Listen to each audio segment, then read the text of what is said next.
What's going on, everyone? I'm just a typical, average American here today to react and learn about 5 reasons why the UK is better than the US. What? What? Who approved this? Who authorized this? What is this? I don't.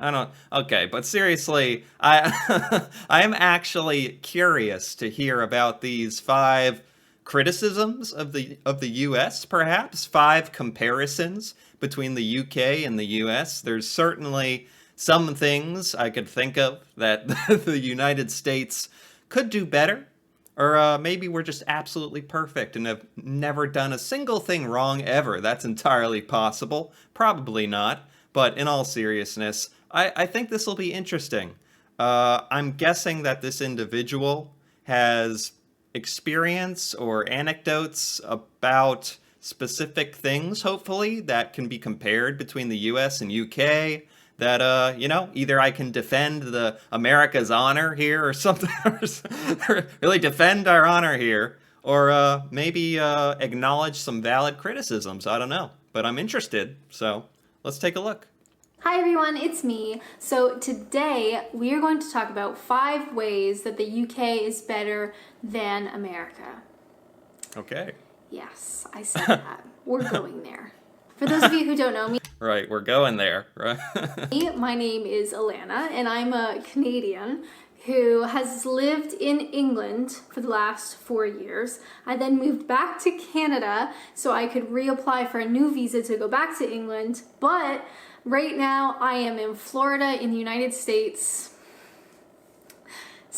Okay, there you go. So, actually, a Canadian who's lived in the UK and now has some time spent living in the United States, specifically in Florida. That is the setup. There you go. So because I'm here in the US, I thought it'd be fun to do a couple videos about the US because we don't really talk about them that much. And I Okay. hope you guys like it. I Now, think I I've actually will. spent a lot of my life in Florida specifically, and I've also traveled a lot of the US. So these are things that I'm not necessarily talking about because I've seen them in movies, but more so because I've spent a lot of time down here. My parents own a property in Florida, so we spend a lot of time in Okay. the US. I like that. It's better that it's not some weird anecdote from a movie or something that may be exaggerated. This is real life, her experience, Even if she has not spent years and years in America and she's Canadian, I would think that could almost be helpful because when you first arrive in a foreign country, things stick out to you more. It's very jarring. The strange things, or if you happen to think things are done poorly or done better, it all sticks out to you more at first. And then the more you live there, you probably get used to it and stop noticing. So I think this is quite interesting. Okay, that's my resume. I hope it is acceptable. So without further ado, let's go. For those Okay. of you who know me, who subscribe, hi, how's it going? I miss Hello. you. Thank you for being here. You might remember my beautiful gray couch back in England. I got a new couch to sit in front of Oh, for a few weeks that's nice. before going back to Canada. So UK gets a gray couch. Florida gets this like cream colored couch. So Okay. anywho, that wasn't exciting. So starting off at number one I thought we were about to get into some kind of couch criticism, some couch comparison. Like we're really arguing maybe couches are better in the UK and the US. I don't know. I'm on my toes right now. I'm really ready to receive. of the things that the UK does better than the US is pubs. And I will talk about British pubs until the day I die. Pubs, or a bar in the US. Pub is such a fun way to say it. Man, Americans know the word pub, but we never say pub. Maybe for that reason alone, the UK already has a leg up. Just that the fact that it has that word. It's a nice word. I love finding a new, like, historical, cozy, friendly British pub. I love it. It's fabulous. And they are good. Did I say that enough? They're good. Awesome. Wonderful. Now, Okay, so by extension, are we saying the average American bar, pub, whatever you want to call it, is not that good? Because I would be willing to concede that, the UK has a much, much, much deeper, longer history than the US. So maybe there is literally more historical significance, or the pubs have been around longer, or maybe they're just more interesting. I don't know. Of course, the US doesn't really have British pubs for obvious reasons. Yeah. There are loads of bars and restaurants and clubs and dive bars and sports bars and all sorts of things in the US, but they do not. Oh, is there a difference between a bar and a pub? Is there a big difference that I'm not appreciating here? I mean, I honestly only have movies to go on with this. What's the difference between a bar and pub? Hmm. Pubs are kind of fancier, bigger, really made for drinking and having a hoot and holler and good time, but you could say that a lot about bars too. Have the classic British pub that the UK does, obviously. Okay. But I love a British pub. I know a lot of my viewers have said ever since there was a smoking ban implemented that loads of the pubs have since closed down in the UK, which I get. I mean, I appreciate the smoking ban, so you won't get any sympathy from me, but Oh, there was like a nationwide smoking ban in the British pubs? I didn't know that. That does sound like it could be a catastrophe, a calamity, if you will, because that was really a part of the experience, I imagine. But times are changing, so I don't know. I don't know how I feel about that. it has closed a lot of pubs. However, there are still tons in the UK, like tons. And I miss them and I love them. And America just doesn't have them. Number 2. Okay, so she's saying we just don't have them. So I'm gonna basically chalk this up to, even if you want to compare bars and pubs, our bars are just these shallow, kiddie little wannabe pubs that are just not quite giving you the pub experience. An experience that I really don't know a lot about. It's probably exaggerated in the movies I've seen it in, but they do look like fun. And that they're an important part of British culture, for sure. So, I think I'd be willing to concede this one. Okay, pubs probably are cool, and probably a better version of our bars. But this one's a little tough for me. It's a little vague. I don't go out to bars that much to begin with. Never really been to a British pub. So I will take her word on this. Okay. 2, one of the things that the UK does better than America is price tags. Now, this is dumb, but this is my YouTube channel, and I can do what I want. It's dumb. No, I mean, sometimes the dumbest, most inconvenient stuff that seems like it doesn't matter at all is the most important. So I am not going to scoff at this point just yet. When you see something in a store in the UK, the price tag is the price of that item. Oh. Makes sense, right? Here in America and actually in Canada as well, the price tags of things does not include tax. Yeah, okay. She might have us here. This may be irrefutable, unarguable, because it is annoying. It's just a thing that Americans get used to. We don't even really notice it. I guess that's the only saving grace here, is that you get used to it. You know that the price there is not the final price. You're going to have to add 5-10% more onto it. And a lot of stuff in the United States, they price it right at $10.99, $99.99, $11.99. Just so it sounds, it's an annoying marketing tactic, because they think that $11.99 sounds so much lower than $12, and then the tax always brings it up to past $12 anyway. But you kind of know that's going to happen. It's weird. This is weird. It's interesting. I get it. I get it. How annoying. So I've had a couple instances since I've been back in Canada and now back in the US where I'm buying things and I'm adding it up in my head. So I'm like, I kind of anticipate what the final price will be. So I just, I have it in my head. Yeah. And I get up there and they ring it all through and then it's more than I expected because the tax is added on at the till. And I hate it. Yeah. Yeah. This is true. I think I've just been living this life, this taxed life at the grocery store and everywhere, ever in the United States, where you don't quite know what your final total is gonna be, but you always prepare. You prepare for it to be more, like quite a bit more than what you're. So you bring extra money and make sure you have extra money. It is annoying. I think I've just gotten used to it. Huh. Stop doing it, please. It's awful. Now, it's one of the things that I really miss about the UK that you don't see here in North America is having that tax on the price tag. Yeah. It makes life so much simpler. So I should also probably say I don't have a tripod here in the US. I'm at my parents' place and I've rested my camera on top of their TV cabinet and I just hit it with my hand. So it probably doesn't even look quite the same. I actually would not have noticed. But yeah, I just realized she's absolutely right. The UK still has tax. Why don't we just put our tax onto the price tag and then list it?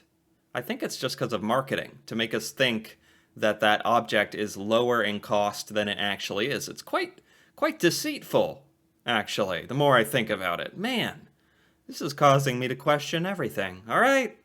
I will give this, I will concede this one as well.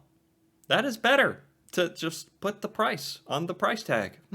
Just pretend I didn't tell you this, but anywho, number 3 in which the, how was I saying that? The third thing that the UK does better than America is history. I know this seems dumb. I know all of these probably seem dumb, but these are the things that I notice, on a day-to-day. I don't think they're dumb, honestly. It's the obscure, weird little things that are the most interesting. Sort of thing, and plus, it's my own opinion. So, nobody's asked for this. So number 3 is history. I absolutely love the history in the UK. You see it everywhere. And as someone who's come from southern Ontario, where everything is a little bit sterile in that way, it is so noticeable going to the UK and you're walking along a cobble street, that was an old Roman road, or you see this giant, beautiful cathedral that... Yeah. This is, what are we supposed to do about it? We can't help it. You can't help that America wasn't founded all that long ago, and that we don't have, tons of castles and cathedrals everywhere, and ye old cobblestone roads, but I will agree, that stuff is so cool, and it's one of the reasons, the UK is so heavily visited as far as tourism is concerned, because it has that beautiful stuff, architecture, history behind stuff. Yes, I am jealous of that. This is a correct analysis, a correct criticism, but also one that I don't know if we can help much. That kings and queens went to, or you walk by a castle on your way to work, and it's so ingrained in the everyday life in England that I absolutely love it. Yeah, but I will say, I bet Americans, hopefully, really appreciate when we do travel and we do see these things. It's like the first time in our lives we're seeing it. We don't experience that ever. So it's really impactful and really meaningful. Whereas if you're living around it all the time, you pass the same darn castle every day on your way to work, it might get old. Or maybe it doesn't. I don't know. But that's one thought, maybe.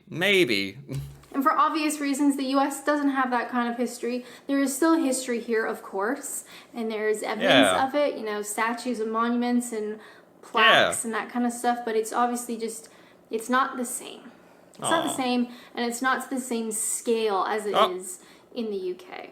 Aw. And now that I am not living in the UK, like I'm trying to apply back to the UK, but now that I'm out, I really miss that history. And just, one of my favorite things, like I said, is going to the pub. So there's this one pub that I really like that I would just walk to, and it's like from the 1400s. Yeah, oh man, we're combining history, the beautiful history of the UK with the beauty of a pub. Oh man, how are you supposed to beat that? How are you supposed to compete with that? Come on, I don't In know. this beautiful historic building, and you get, a pint of cider, because I'm a cider girl, maybe some Angry Orchard or whatever, and you just sit in this beautiful historical pub, and it's cozy and it's friendly, and that whole Cozy, that's a good word. That's a good word. You know what I think? I just realized when I think of pubs, I think of video games too. I don't know, some of the medieval type games and movies. That's some of the only some of the only experiences I have of a true pub or something. But cozy, that is the right word for it. Cozy pub.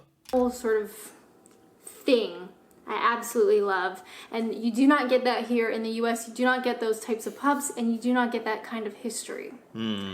So, Yeah.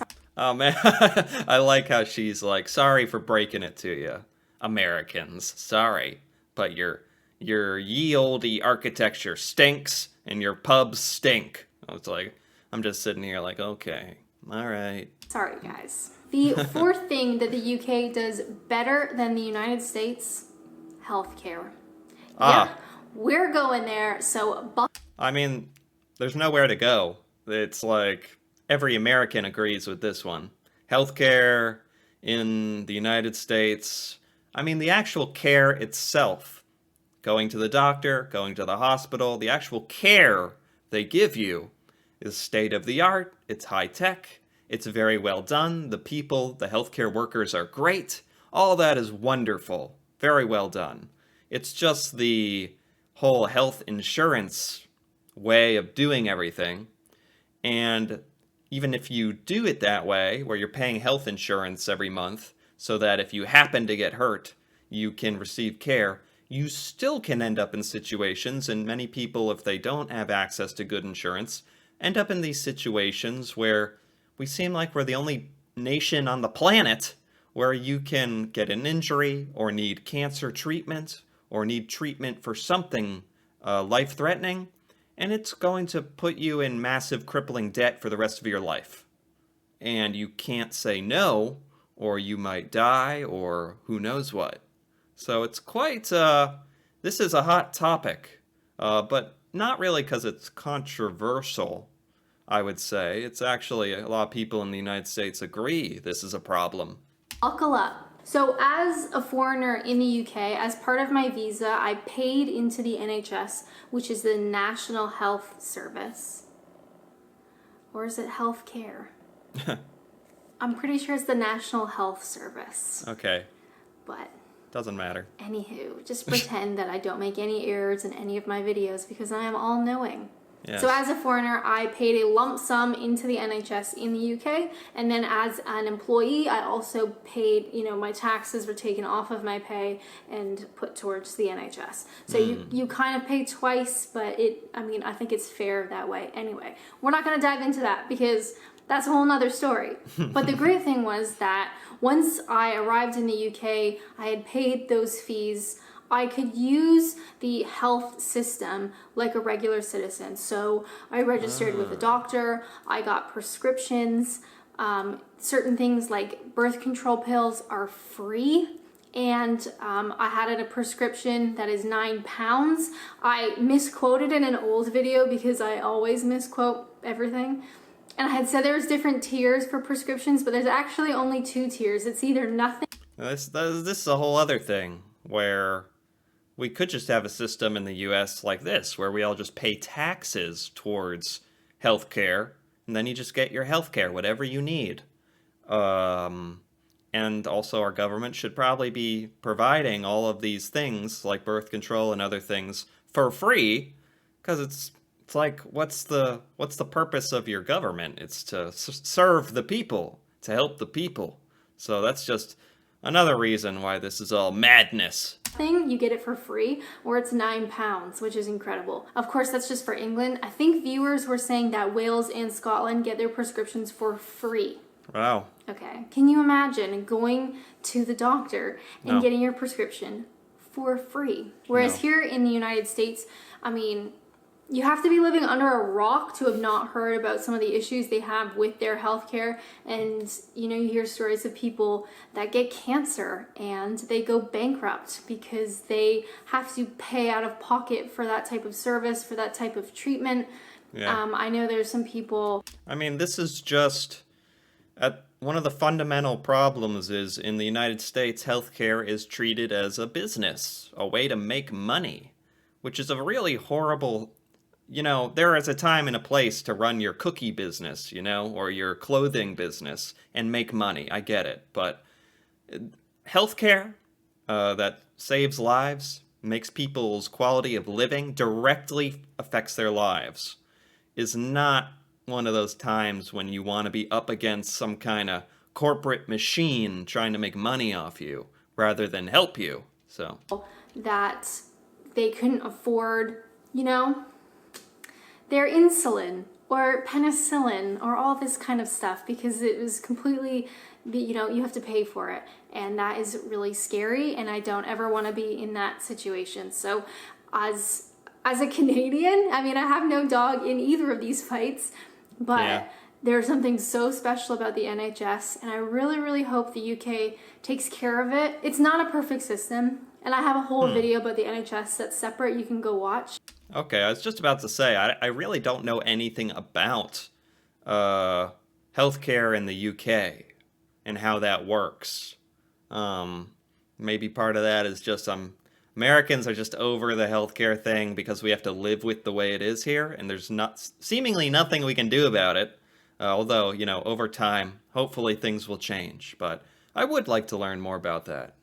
It's not a perfect system, but it is absolutely vital, I think. And that's one of the really big things that the US just doesn't get right.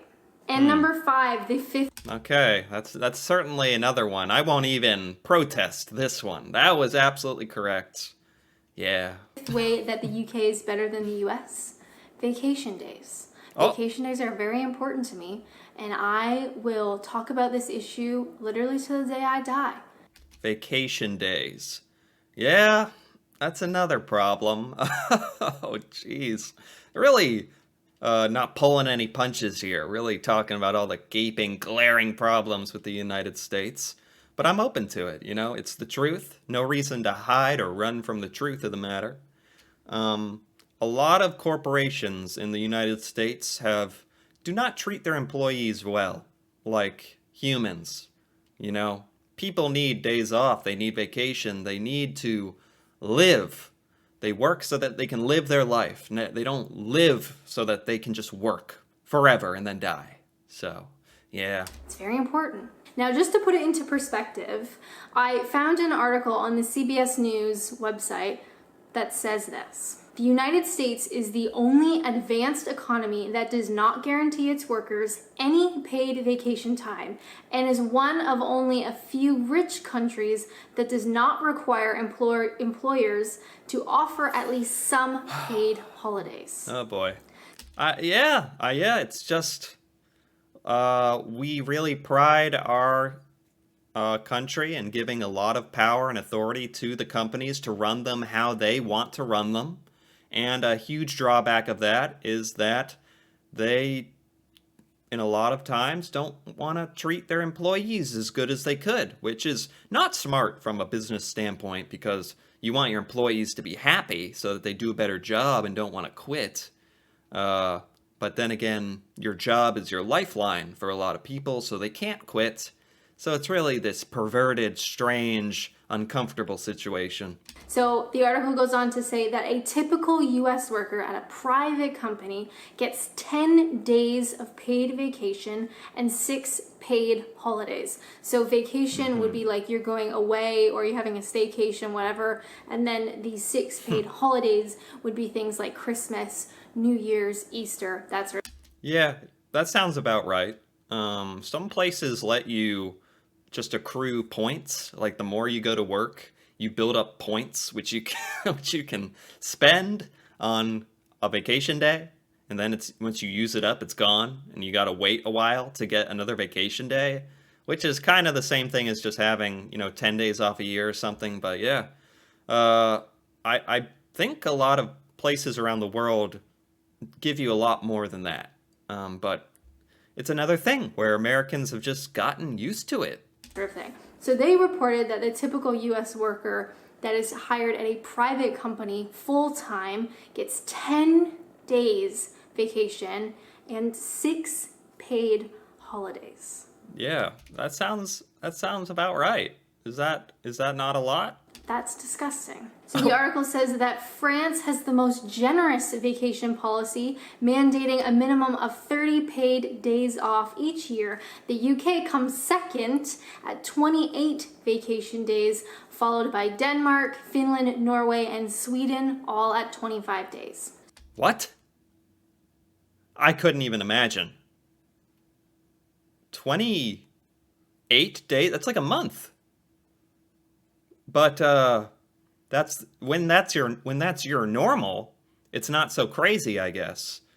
But in the United States, I can see the corporate overlords rolling in their graves, or they're not necessarily dead, so rolling over their stacks of cash, groaning, saying, "No, no, no, we are not giving you a month off, you little Americans." But seriously, no, I've never. That's amazing. I don't know what to say. So, not to rub it in, Brits, but you guys do lose to the French, and I can only imagine how that feels. But at the same time, can you imagine only having 10 days vacation? And Yes. it is not mandated by law that a company has to give you that. Yeah. That is not okay. I think as much as I love the US, I mean, Florida here, well, I'll do another video specifically about Florida. Yeah. Yeah. I mean, it's just something that a lot of people do complain about, but a lot of people don't because we just kind of accept it as the way is that it is. So I definitely agree, though. Um, Businesses in America should put more of a priority on their employees' happiness and well-being, for sure. So this point definitely goes to the UK as well. I think that's 5 for 5. Florida is almost like its own country. It's crazy down here. It's wild. It's weird. It's fabulous. It's just very strange. But the US as a whole is a wonderful country. And Yay. I have thought, maybe one day I live in the UK. Not the UK. I'd like to go back to the UK. But maybe someday, living in the US or whatever. But because of the healthcare and because of the vacation days, I have no interest in living in the US. Yeah. It's just That's interesting to hear. That's like jarring to hear, But it makes a ton of sense when you've been living in other parts of the world and you compare things like this with the United States. I could see where you're like, what? What is wrong with them? What is up with that? I'm not living there. But when you've been living here your whole life, you definitely learn to accept it. it's not beneficial enough, if that makes sense. So those are 5 ways that I think the UK is better than the US. Of course, there's lots of different things we could talk about, but I thought those ones, at least for me, are things that would come up in a day-to-day life. Does that make sense? It does. Good. I guess that's all I wanted to say. So, if you guys have any opinions, because I know you guys are full of them, leave a comment down below on Yeah. why you think the UK is better than the US. I don't mean it as like a negative competition, because it's not. I just thought this would be an interesting video idea.